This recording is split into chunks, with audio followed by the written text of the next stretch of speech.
what can I do to be happy? That's a big question for a lot of people. Now, you have a system of 5 steps. Yeah.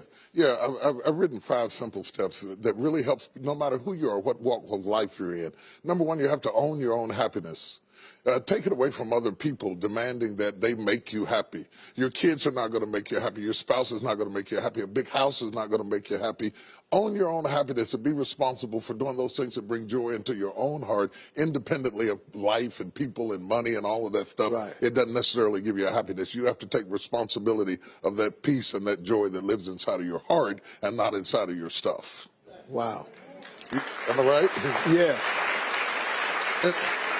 And the second thing that I think people need to do is challenge their own story, because people torment themselves by how they see their life. They've told themselves a story as if it were the truth when it is really a perspective truth. And sometimes you've narrated a story that you beat yourself to death with. Challenge your own story. Change the way you talk to yourself about who you are and what happened to you and what you're going to do in your life. You wrote the script. Change the story. Change the dialogue. You can, am I right? You know? Yeah. The third thing that I think is very important is to enjoy the journey, not the destination. A lot of us delay our happiness. When I get to this level, when I get my degree, when I get the kids, when I get married, I'm going to be happy. Enjoy the journey. Enjoy the whole step, the whole process. But you don't celebrate when you get to the finish line. Celebrate all along the way. Celebrate all along the way. Yeah, man. Yeah, man. And then put me on my calendar. Put me on my calendar, because I want my attention too. Because if you don't see yourself as valuable, nobody else will.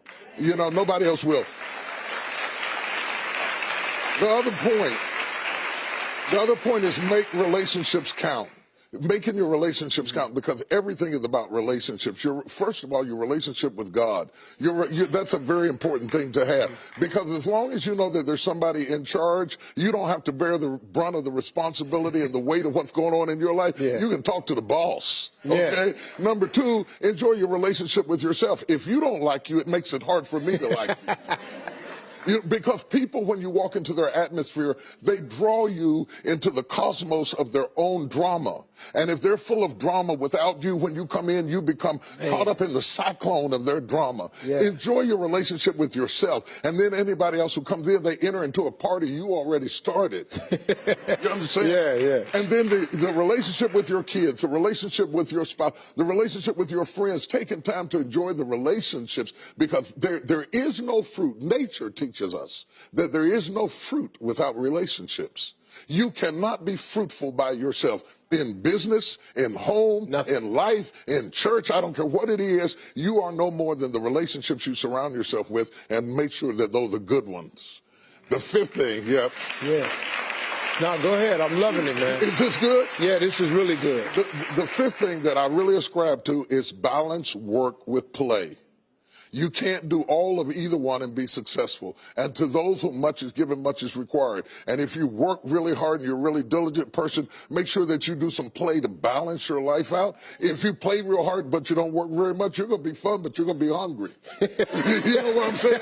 You got to balance work with play. You have to balance that with your children. If you're always a disciplinarian, your daddy going to get you when you get home. I don't want to always be the police in the house. Yeah. I want to be the fun guy sometimes, you know, to let people know that everything is not serious every day. That's too much pressure. We've got way too much pressure on us to be the people we were created to be. About children, it is not what you leave to them that makes them great.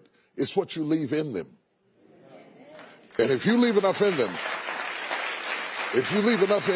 you don't have to worry about what you leave to them. If you leave more to them than you leave in them, they will run through everything you left to them. Yeah. But if you leave enough in them, you don't have to leave so much to them, because they can go out there and make their own way in life.